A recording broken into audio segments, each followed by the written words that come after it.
Liberia has a very strong history of women empowerment, women leadership. Our women organizations are very strong. The role I play, in certain instances, I hope a role model, serves also to embolden the women in our society. And in my own composition of the government, while we did not have enough women to fill as many places as I would have wanted to, I try as much as I can to put them in strategic places, places that tend to go counter to the traditional roles of women leadership. The fact that under the MDGs, Liberia has won, from the United Nations, a recognition in women empowerment, says that we've made great strides in doing that. And one of the greatest pleasure I have is, as I go around the countryside, to see young girls whom we have stressed in terms of education, to see how their aspirations have changed, how they now vie themselves as leaders and want to be presidents or senators or whatever have you. And indication that whole mental state of what your potential is has indeed changed. And indeed that leads me to the other thing about the high-level panel and this work on post-2015. I think there are two areas that, from my Liberian experience, we think we can add. No, let me say three. First, I mentioned women empowerment, the fact that we have a story to tell on that.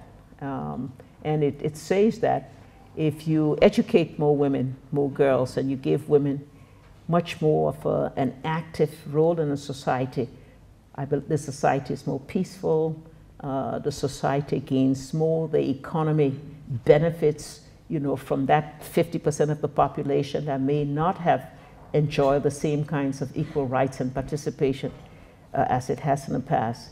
Our other area in which we want to make an input from our Liberian experience is youth empowerment. As I mentioned, large numbers of our young people who were bypassed by education during the period of conflict represent the most vulnerable segment of our society.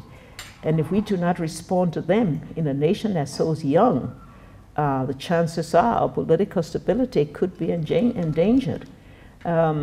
Youth unemployment is not only a Liberian phenomenon.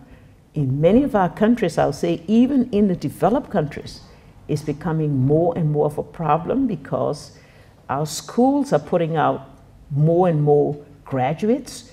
And if the economy is not expanding enough to be able to absorb these graduates and they become unemployed, they become something. This is why, if I may say to you that we say Africa, you mentioned that, we say Africa is indeed the frontier region of the world.